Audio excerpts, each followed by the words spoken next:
business and what they're doing to, survive. I guess, keep things stable. Yeah. And she was like, is it for a newspaper? And I was like, no, it's for a course assignment. She's like, I don't have time for that right now. Good luck with your paper.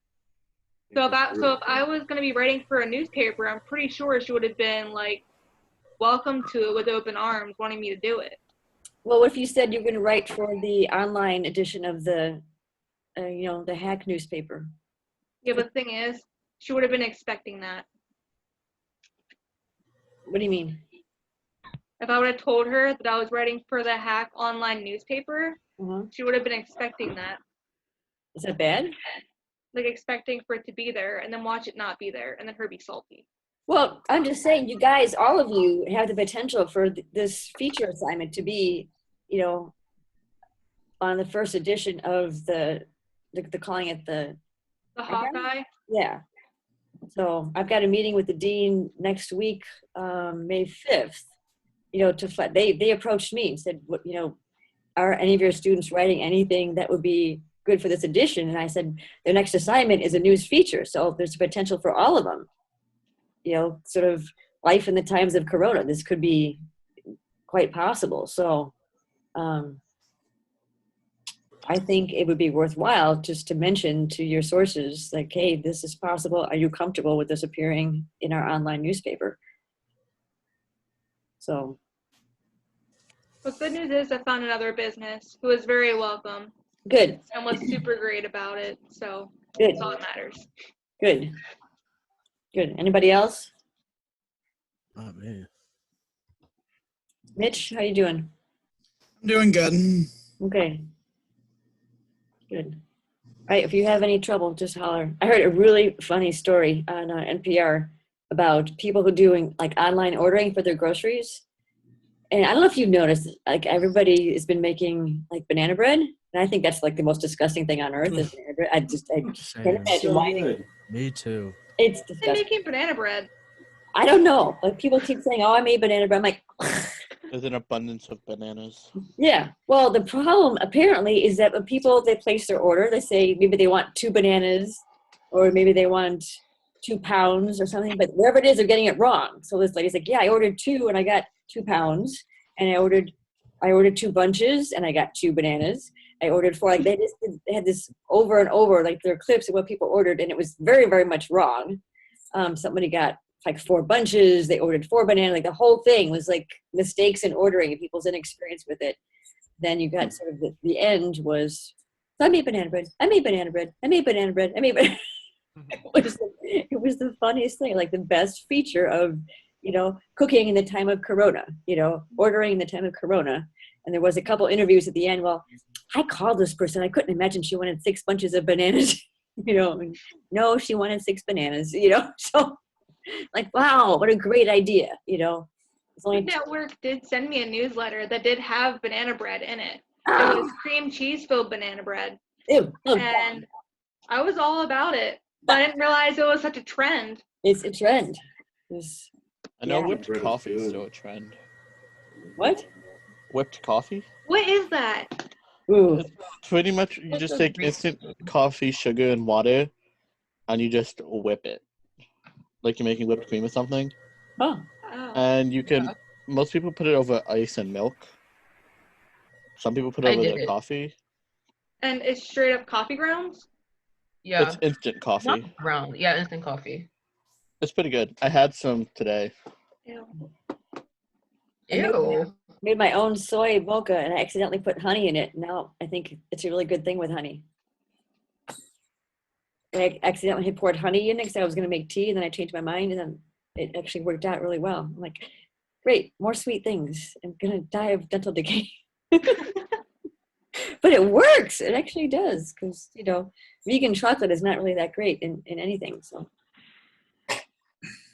okay, final comments. Again, if you need any ideas, I can help you or, help you flesh out what you're going to do.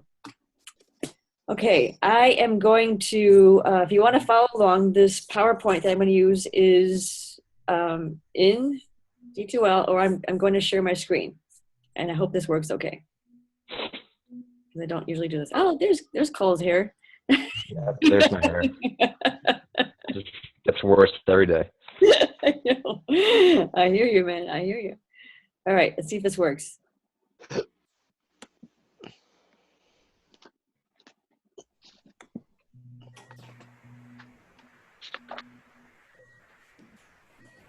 Hey, come on, come on, come on, come on. I'm using one of my older computers, so if it goes a little slow, I apologize. But this is the one that has my PowerPoint on it. I think the trackpad might not be in the best shape.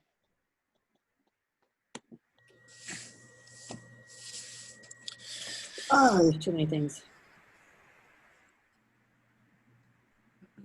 All right, can you guys see my? Mm, Yes? yep. Yeah, Yep. sure. Okay. So,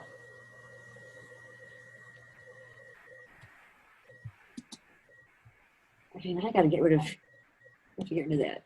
That's gonna bother me. Okay, apparently not. I'll do that. Okay. So most of this, some of this comes from chapter 19, and some of this just comes from what chapter 19 doesn't say. Okay, I think it's a little bit dense, so I'm trying to break some of it down for you. So, writer and the law. The legal considerations are always part of what news writers have to do. The First Amendment gives us 5 freedoms, and it sometimes intrudes on what we can do, but it also makes sure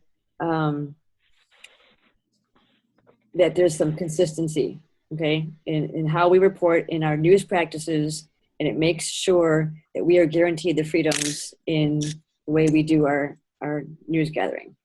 So, just to remind you of what the First Amendment says,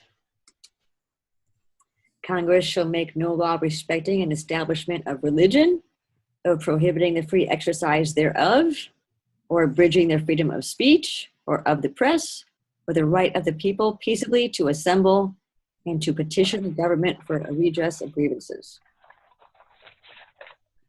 What are the 5 freedoms? Press. Speech.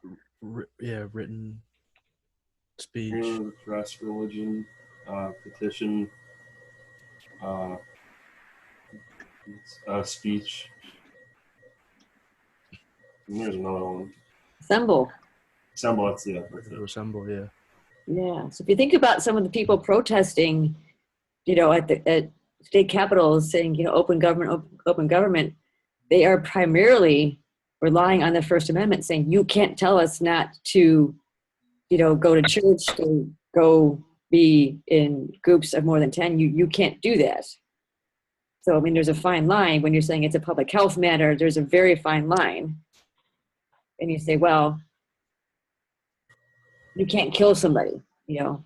The weakest link is the person standing next to you. You know, make your choice. So there's a very fine line right there. It's an interesting one. I think it's fascinating that this is our First Amendment. Okay, think about where we came from, you know, as a country, but this is our First Amendment to speak, to gather, to practice our religion, and to petition the government when we're not happy about it. That's just amazing. Other countries don't have this. People would die trying to have free speech. And this is our First Amendment. I mean, this is just beautiful. Let me talk about Congress.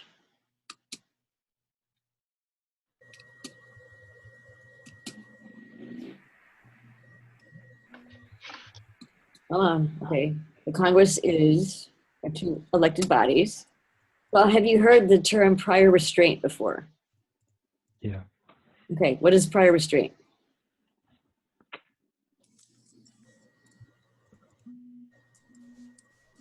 This would be a good term to know for your exam.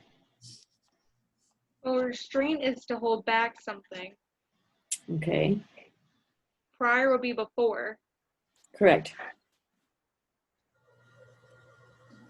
The prior restraint is essentially preventing somebody from publishing something. So, for example, high school, so if you're in a college newspaper, there's really no censorship. The college is not the publisher. The students are the publisher. Okay, so even though, for example, I have been an advisor, the COMM department has provided me you know, as an advisor to the students. I am not the publisher. The students are in charge of the paper. If they need help, that's what I'm there for. The COMM department, the board of trustees, the chancellor, they do not tell the students what to publish. At a high school, unfortunately, there's a Supreme Court decision called the Hazelwood decision. It's not the case. High school can stop them. They can pull something, you know, a story out of the paper. They can pull that newspaper off the presses. It's called prior restraint. It's a very famous case called the Pentagon Papers. There was a movie out just recently, Washington Post, with Meryl Streep and I don't remember who. Who's a movie guy? Oh, I know what you're talking Was it about. Tom Hanks? Yeah, I think it was. Yeah, like 2 years ago. I'm really bad with movies. It's always, you know, that guy who did that thing, and that there's always some Right. encyclopedia student, so that helps me. It was great when I was in California. I could just go, yeah, you know, that person did, like, and somebody knew exactly what I was talking about. But it's significant because somebody indicated to this reporter basically our foreign policy in Vietnam, and it was not what was being communicated to the people. And this reporter, Daniel Ellsberg, was going to write about it. And President Nixon said it is in the interest of national security that this not be published, you know, by the newspaper, right? By the New York Times. And it came to the point of it was that paper not publishing it. So did what any good reporter done, said, this is significant. People need to know this. We gave it to another newspaper. Any reporter I know would do the exact same thing because American people needed to know about this. This was significant. Our young men, you know, in uniform were dying for a cause that was very, very different than what they were told.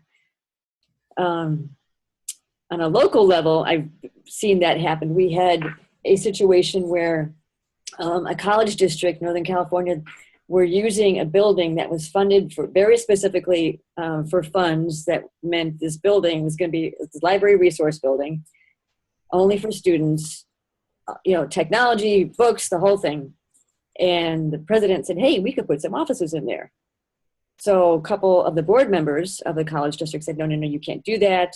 Librarians made a ruckus about it, and all of a sudden, there were people on the board, they were being followed, their phones were bugged. Some of the employees, they were getting bad evaluations, and they're being harassed, and all this and all that. And then there were resignations and lawsuits and all this. And so there's a reporter who was following all this. And when it came time to settle the lawsuits with the employees who were fired, you know, remember the 3 reasons why an elected board can go in closed session. One of them is legal strategy. And they came out and said, well, we're not going to tell you what we decided. You know, our insurance firm, you know, decided this, and that's it. We have to do what they tell us, which is not true. The insurance company works for you. They don't tell you what to do. You tell them, accept this, negotiate this, reject it. That's not how it works. So this reporter's name is John. He filed a Freedom of Information Act request to get the documents. And the president of the college called the managing editor of the paper and said, hey, John filed this, make this go away. The managing editor fired the reporter. Said, well, you shouldn't have done that. You used letterhead. You shouldn't have done that. That's really bad. So he fired him. So John filed another FOIA request on his own letterhead for the, you know, his home address, which you can do, and then sold the story to a competing paper for, you know, a couple $1,000s. Because again, that's taxpayer dollars. And again, it was important that people know that this bond measure, which funded this building for, you know, millions of dollars, was going to be used in the wrong way, and people were being harassed and sued, and board members are being bugged, and all this was happening. People need to know that. So these things happen. Anybody know what kinds of speech are not protected under the First Amendment? We've got a couple. Hate speech. Hate speech. Why is that? Because it's insightful and not productive. Yeah, it's insightful, not productive. Exactly. Yeah, it's about it.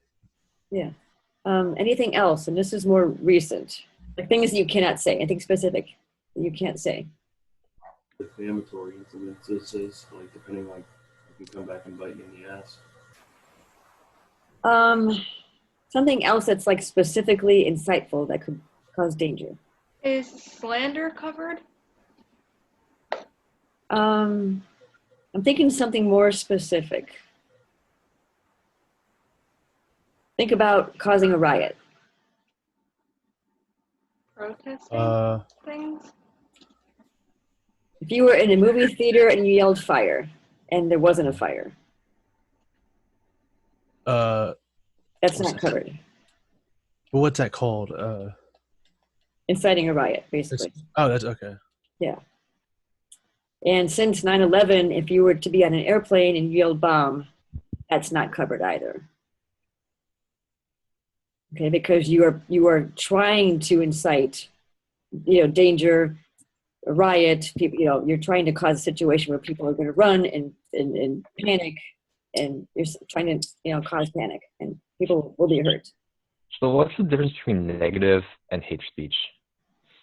Hate speech is generally implied a threat. Okay. And you're targeting someone's, race, or their gender, or, sexual orientation, their religion, something along those lines. Okay. So, and there's implied action based on one of those categories. Gotcha. Okay.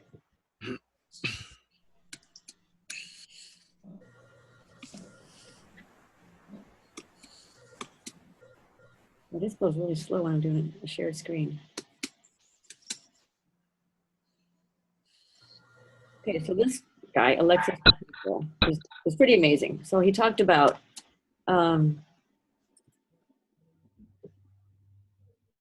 there is the liberty of this free communication, of having democratic policies like free speech and the freedom to assemble and practice our religion, but it does create a level of evil.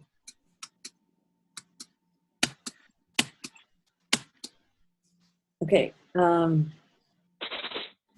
libel as a noun, there's a law. The definition is, again, remember, this PowerPoint is on D2L. Okay, there's a whole folder called PowerPoints. Defamation, written or printed words. Okay, so that's significant. So libel is something that is printed. Other qualification is it's the act of publishing it.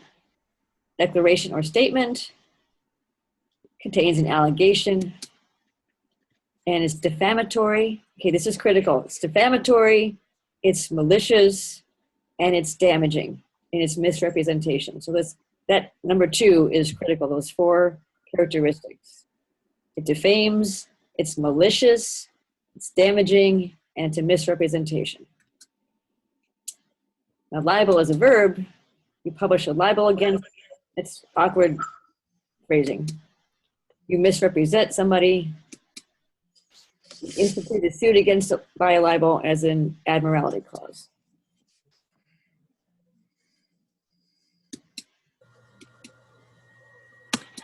Come on. Defamation is also unjustified injury of the reputation, slander or libel. You sued somebody for defamation of character. And slander is, you're probably familiar, make a false spoken statement that causes somebody to have a bad opinion of somebody. And sometimes you can't come back from that. Think about somebody who's been falsely accused of something, even though they've been charged with a crime, charges are dropped, but still you're like, well, I think he did it anyway, right? There was a woman we used to work with, and she had just got hired, and all of a sudden the FBI comes in, and they take her, and she's investigated, and it was just that she happened to be somewhere, and it wasn't her, but we're like, oh my God, we never looked at her the same way again. It just happened to be that she was in the same place, in another state where something bad happened. She wasn't charged, wasn't arrested, but we're like, we never looked at her the same way again. Like she moved from, Los Angeles. It just, you know, the possibility of being someplace where something happened is great. A lot of people there. But, you know, and calumny is intended to harm somebody's reputation. Okay, misrepresentation, the act of uttering false charges, misrepresentations, malicious. Okay, we keep coming up to that word malicious. That talks about intent. It's calculated to harm somebody's representation. Okay, you see a pattern here? Malicious, intent, harming, representation, character. I keep on break my space bar. Come on.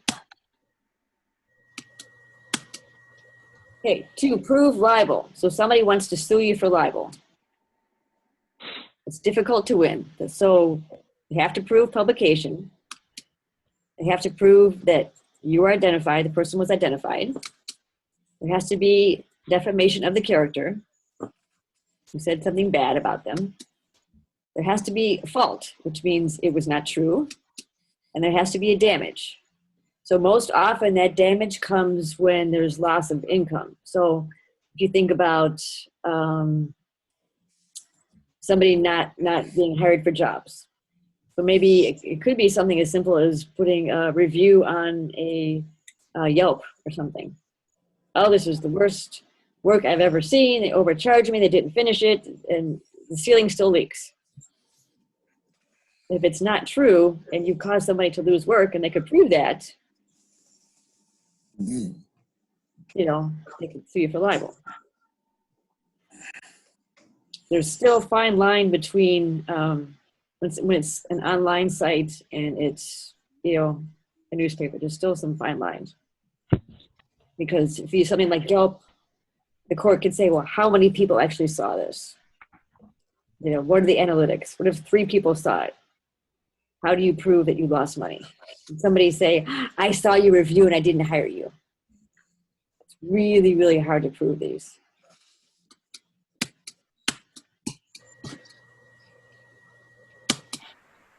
As a writer, come on, okay. Your best defense is to be truth. So how do we, as journalists, use truth as our defense? I have confirmed this information twice. I have 2 different sources. That's it. Truth is your defense. Now, what if one of your sources has lied to you?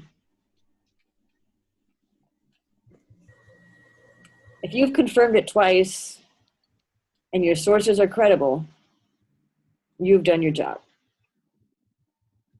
Okay, I think I told you we had an editor, and my editor-in-chief at UW was sued for libel. Okay, she wasn't my editor, but when I got there, they're like, oh, by the way, this is your job. You have to help this editor. She's being sued. And she didn't write it. She wasn't the editor, section editor. She was not the editor-in-chief at the time. But under the law, the sitting editor can be sued. And this professor was fired. He was not renewed.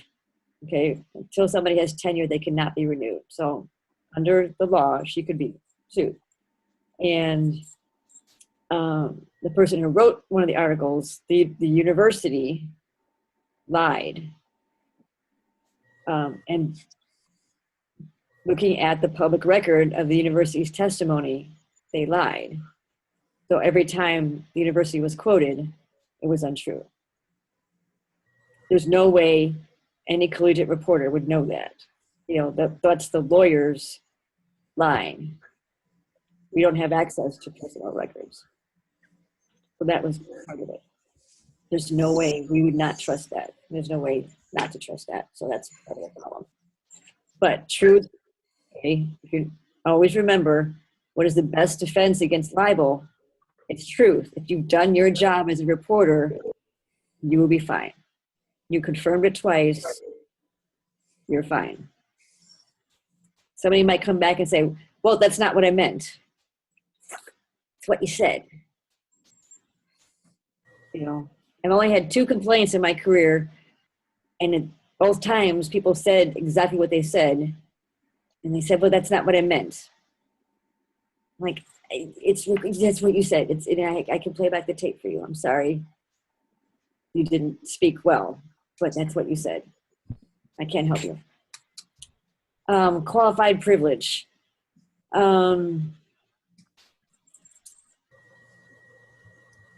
a tough one.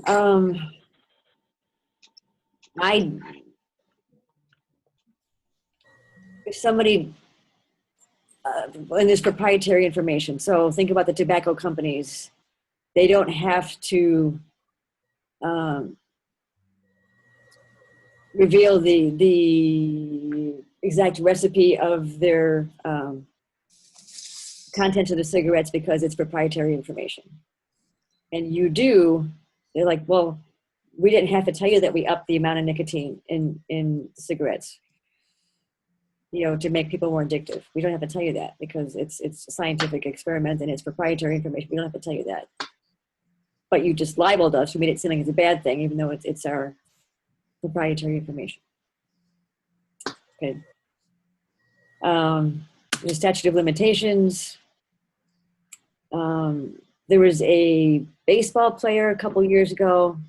I think he was a San Francisco Giants player. Or he was playing in San Francisco. I don't remember. So there was. I think you're right. I know what you're talking about, but I can't remember. But I can't think of his name. I can't either. Yeah, but I do know what Okay. you're talking about. Talk about. Okay, so it's a fan who's heckling him, and he's heckling the whole game, and finally the guy just had enough, and I think he got in a confrontation and altercation, and eventually one of the writers mentioned that this person had a assault and battery in his background. I don't think he never did any time, and I think the charges were eventually dropped, but he had never told his family about it, never told his wife, never told his kid. His son was with him, and it was maybe 8-10 years ago, and so people were like, well, why would he write about this? Like, well, there's a history of being violence. He's that's his response to things. And when the baseball player started yelling at him, he threw a punch at him. Like, that seems to be his way of solving things, is violence. So, but they're like, oh, but that was more than 7 years ago. It shouldn't have been able to be in the court record, but it still was. So shouldn't have written about it. Therefore, it's libel because it's beyond the 7 years. Constitutional privilege. I'm trying to think of a case. Let me go on. I'm trying to think of one. Actually, okay, so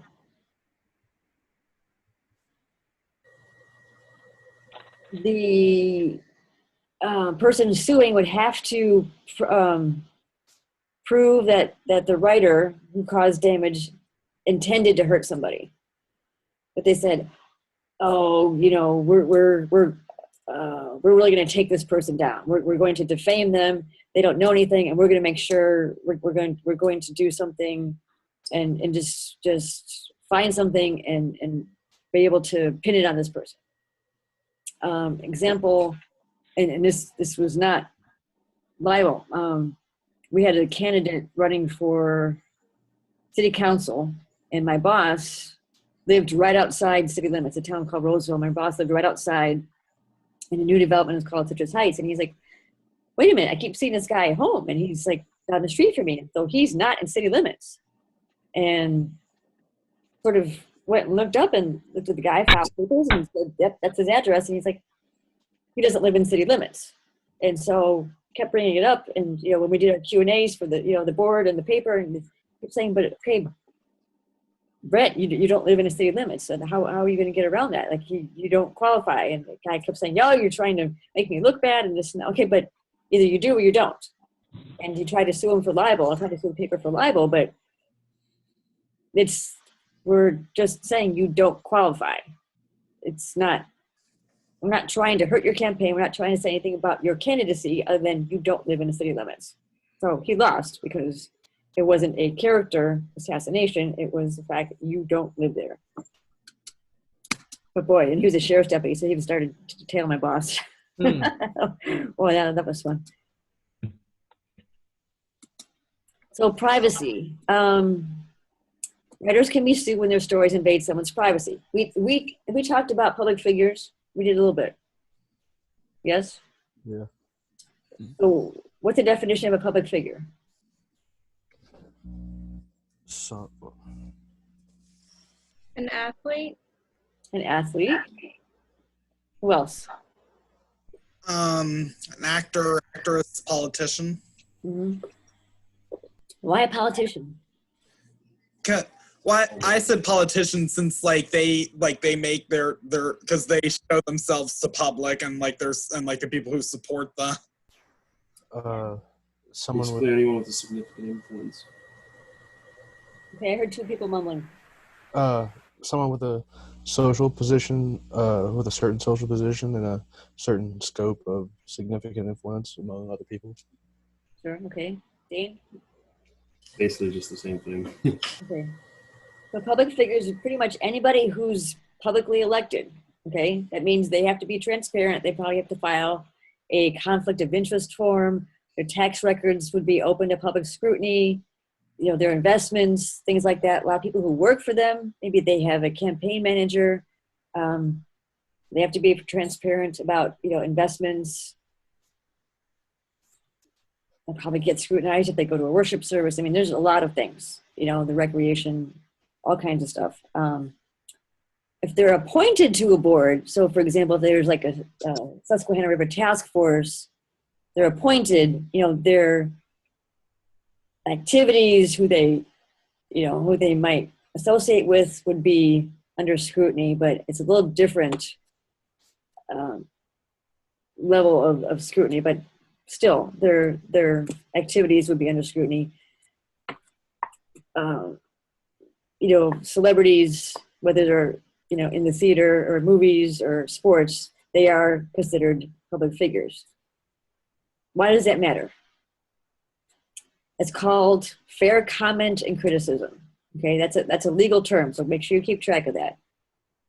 When it comes to people who are performers, we can write a review of somebody's performance, and we can comment and we can critique their work. We can say, I'm just going to use Mark Wahlberg as an example. When he was in something that wasn't an action film. What was that movie with the bears? Oh, Ted. Ted, right? Ted, okay. Yeah. So that was a departure for him. And some people went, okay, that's good. He's trying something new. I hope he doesn't do it too often. Okay, he's not as credible. We kept waiting for him to bust out, a gun and do some action scene, and he didn't, and that's great. He's trying to explore some new things, versus Emily Blunt, who had done some more intellectual type things, and she went into action movies. You're like, wow, she really has it. She did great. She's convincing. Okay, we can say that because we're critiquing their work.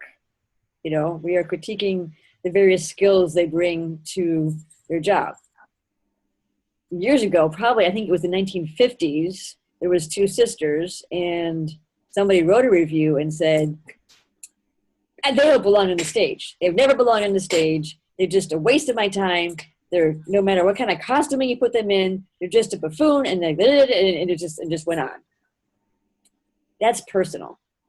Okay, they're not saying that they're too stiff, that they can't remember their lines, that they don't deliver them with any level of credibility, that they blow their character.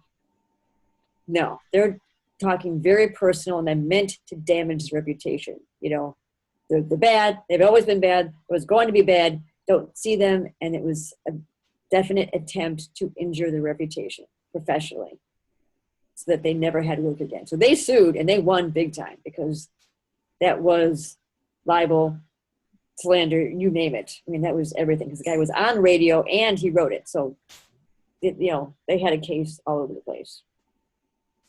Now what about gossip columnists? What about these crazy, newspapers that talk about people having, three-headed alien children and being abducted?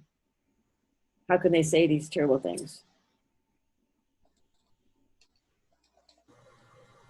Well, the court says, and I know we covered this a little bit, the court says nobody believes them. Nobody believes that Jennifer Garner has, walking in stiletto heels and fell and broke her ankle and then got abducted, right? Nobody's going to believe that. That they came back and said, we can fix your ankle, we'll take care of you. Nobody believes that. That's what the court says. But they blew it a couple times when they broke the story about Reverend Jesse Jackson having a relationship outside his marriage. They broke that story. And when John Edwards, who previously had been a candidate for vice president, again, relationship with a campaign staffer, and then there was a child. Okay, so they did have some true stories. So lately, they've been losing their libel suits because they do publish some truth. So their subscription rates, went crazy, and they were putting advertisements on the delivery trucks, not just about aliens anymore. So they recognized that they were going to another path. So the idea of not only covering public figures, but possibly injuring their reputation by saying, hey, they're doing X, Y, and Z. Maybe they are, because when they wrote the story on Jesse Jackson, there was actually an article interviewing this guy, I forgot his name, he's a reporter with the Chicago Tribune, who covered a lot of what Jesse Jackson did in Chicago neighborhoods. And like, how did you miss that? He's like, I have to write other stories too. I can't just cover what he does. I cover, inner city neighborhoods and, and movements and what's happening. It's like, I don't get to, stalk somebody and cover just one story a week. So there's some leeway with public figures, but there's been a movement the last 10 years, like when people and their children, like stop photographing their children, stop, when people are walking their kids to school, leave them alone. So there's been some effort to give people a little bit more space. I know these days, because my nephew started kindergarten this year. and on the first day of school, now these days you can, but back when I was in kindergarten, you couldn't do this. Parents can now actually watch their kids walk into the building. Really? Building from the parking lot. But, back when I was in kindergarten, you couldn't do that. No. So there's also an issue. Some states, not all, like people are getting divorced. It's a public record because it's actually, if it's a no fault state, it's literally one person suing another, which is awful. I mean, to think that you have to, sue somebody to get out of a marriage. Like, I don't know if you read in New York, Governor Cuomo said people could get married on Zoom, that they were, going to do distant. And like, can you get divorced that way? Wouldn't that be like the ultimate leave meeting? Like, oh, that's it, you're gone. Oh, come on, that was great. Kyle laughed. Yeah, that was a good one. I know, thank you. We're done, click. But there was somebody I know who I used to work with, and I thoroughly disagreed with it, but he was looking at somebody's divorce records, and it was more of a child custody battle. And he noticed this guy was the research director of HP, and he was saying something about he was going to move to DC because they were going to open an office there. And this is Mark, and Mark thought it was reasonable enough to write about it and say that, oh, HP is going to open an office in DC based upon this court transcript for child custody battle. Called, the HR office at HP, didn't get confirmation from this person. He only had this court transcript, talked to the editor, said, yep, let's go with it. And he was vilified. Like, how dare you? You're going through a very painful moment in that family, which is a child custody battle, and you're using that, without confirmation. So he didn't get, second confirmation. Didn't wait for it. And even though it's a public record, that's still considered private.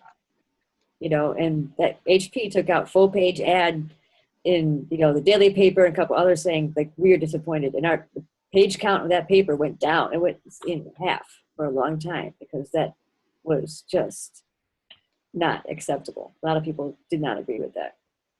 So even though you can, that was considered private, even though it was public. So, so they got sued.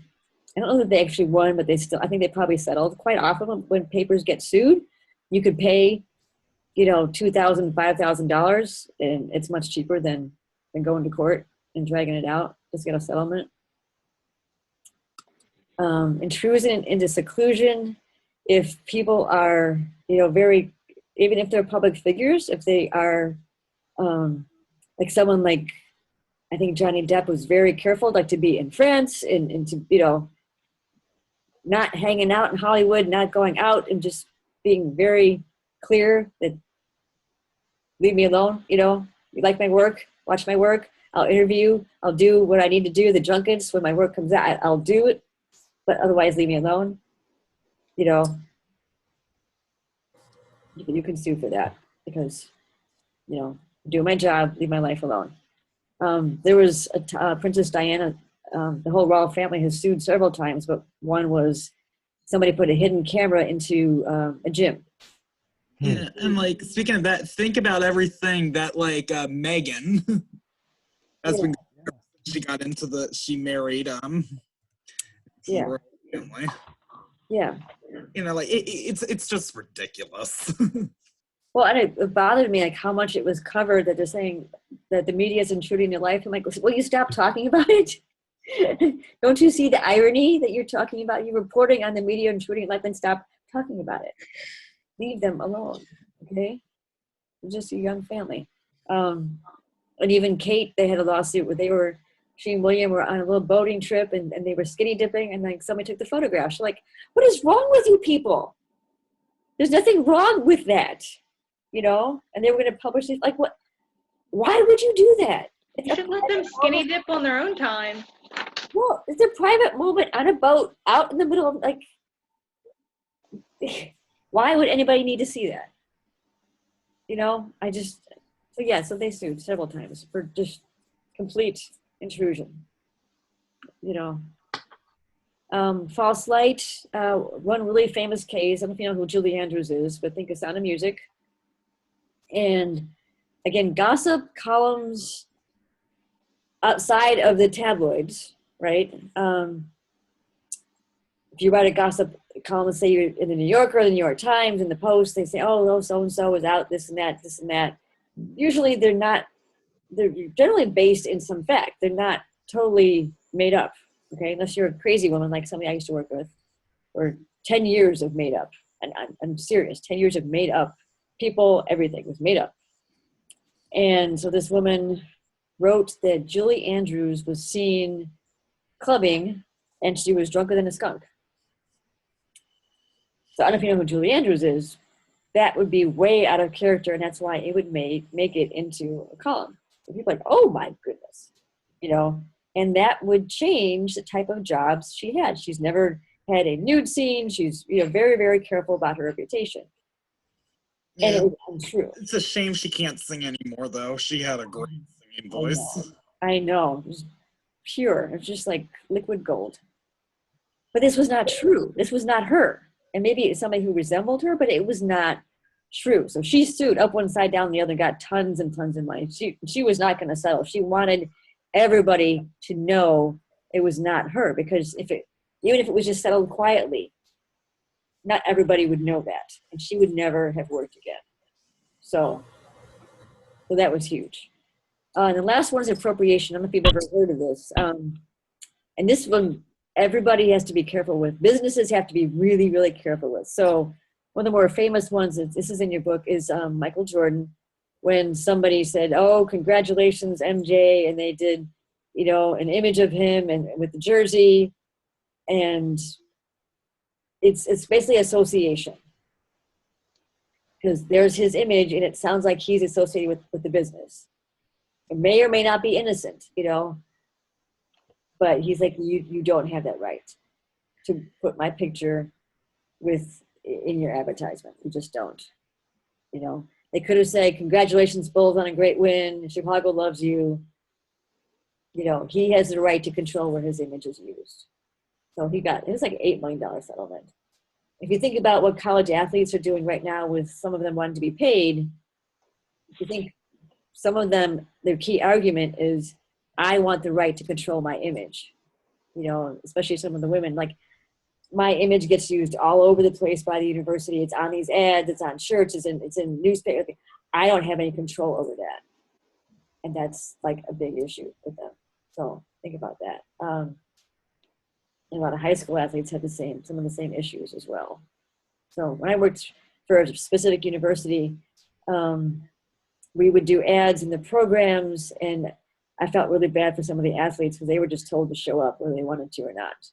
And if it was like family weekend, they're like, "Oh, bring your kids. We want them for this photograph." And I kept thinking, they don't really have a choice. What if they don't want their kids? You know, what if they don't want to bring their kids in this photograph, this 8x10 photograph in this, you know, program for the game? What if they don't want to? But because they're scholarship athletes, they had to.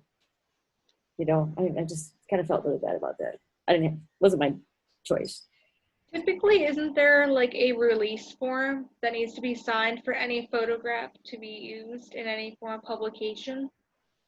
That way, like, the person whose face is in the picture has, I guess, the option to grant it or to deny it. They probably did, but being part of the university, since it was a university program, you know, they probably signed that away when they became, you know, a scholarship athlete within the athletics department. Okay. Does that make sense? Yeah. I don't know if you guys know this. Whenever you go to professional games. Yeah. Okay. Do you ever see the fine print on your ticket? It says that you willingly agree to be photographed or on camera or on TV or anything. Yep. You're aware of that? Mm-hmm. So Cole, get a haircut before time you go to a Phillies game. Right. One time we were at a Pirates game. The university gave us some tickets, and I was with some people who happened to be exceedingly tall. We were right behind pitcher's mound, and some of these other professors were actually visible. That's how tall they are even when we're sitting down. And we were getting texts like, "Hey, is that you guys?" I know you don't see me, you know, but so my colleagues were actually very tall and they were visible. I'm like, wow, so that really happens, huh? Okay, we're good on appropriate. We're good on these four? Yeah. Okay. I'll just keep hitting the space bar. Okay, copyright and trademark. This is one of the last concepts we want to talk about. What time is it? Oh, wow. Oh, I'm talking fast. 7. Okay.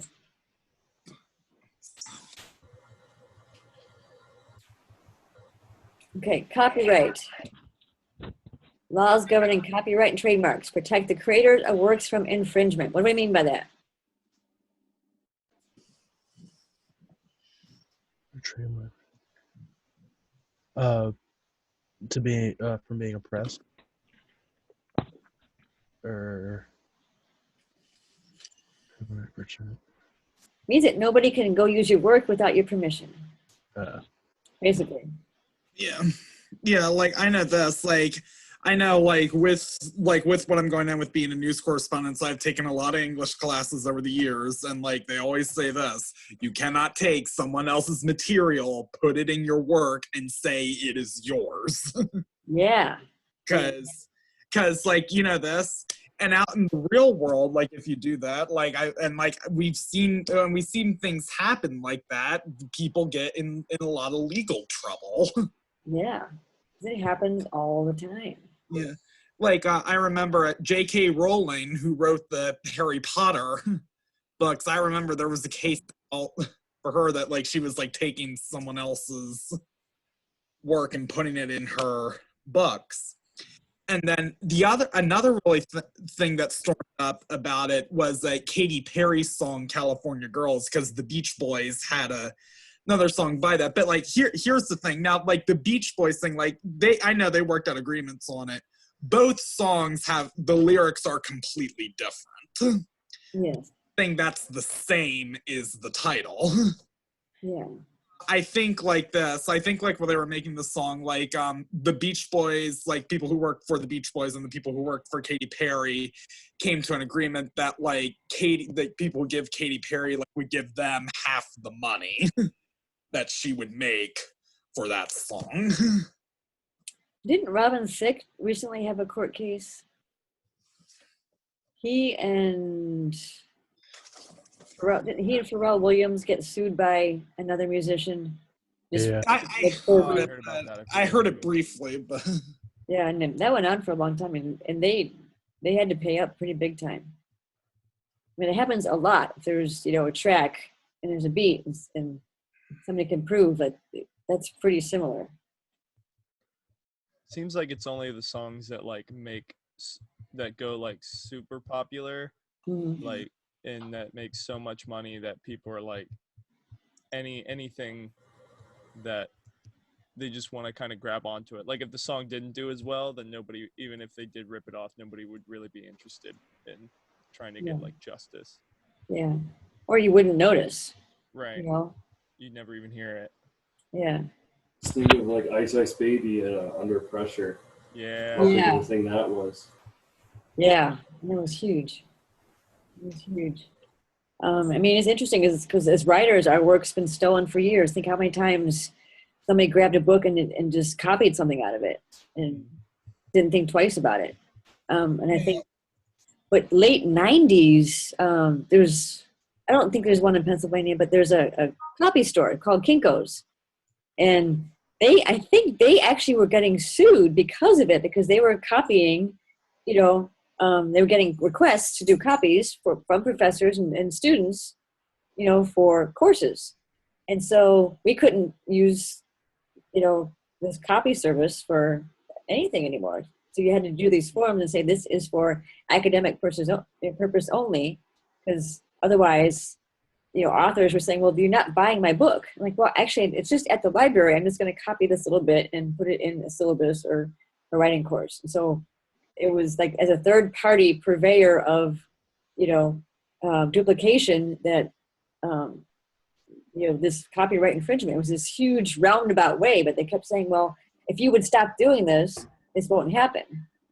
And it was really bizarre. But I'm thinking, when we talk about now about the internet, when people are taking photographs and other work, like this has been happening to writers for, centuries. And you guys are way too young, probably, with the music sharing with Napster and all that. That's when we start thinking, yeah, but this has been happening.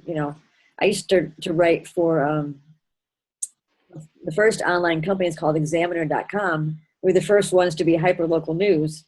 And I would see my work all over the place. I'm like, okay. It's called Women News. It's in the UK. But I'm like, they're not paying me for this. I get paid by eyeballs, and that's great because this is good news. It needs to be out there, but you're not paying me. You're deliberately taking it and putting it on your site and calling me your columnist. That's great.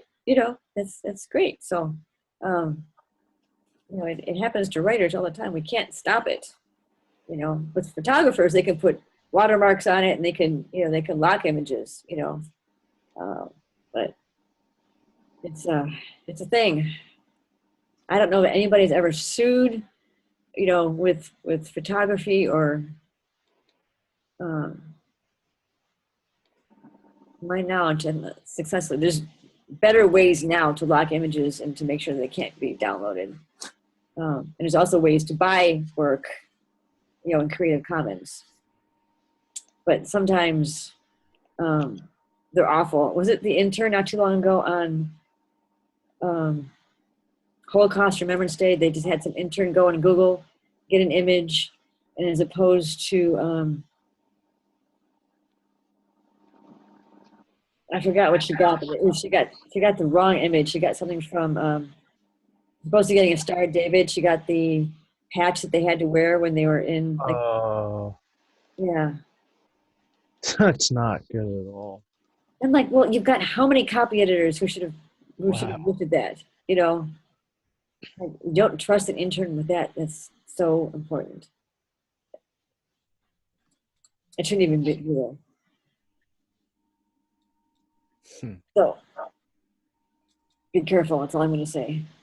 I had a student once, and when I was teaching English, he copied something from Amazon, and it was like their Amazon sale material. I'm like, in an English paper, I'm like, are you crazy? How dumb do you think I am? You know, seriously, you think I don't check every single source? Okay, it is, my computer clock say it's 7:05. Any questions? I think the last thing I wanted to talk about, you have a quiz, I have it set for 7:30. The last thing I wanted to talk about was the Freedom of Information Act. And then we'll take a break and take a quiz. Yes? Well, you guys are tired today, huh? Exhausted. Lost, yeah. Exhausted. Sorry to hear that. It's my mom's 50th birthday, so I've been like cleaning the house and stuff. Aw, that's nice of you. Your mom is only 2 years older than me. Now I feel old.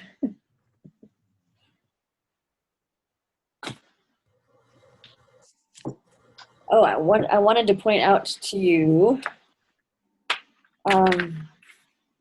in chapter 19, you should write this down.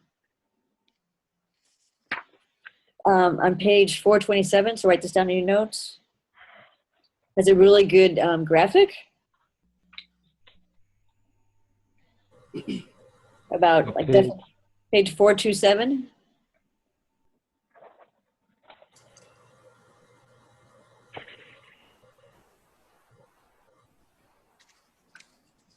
And it talks about, you know, breaks down like, is this defamation? You know, is it spoken? Is it broadcast? And then it has beneath it is, what are the defenses to libel and slander? You know, truth, opinion, which is fair comment and criticism, qualified privilege, absolute privilege, those types of things.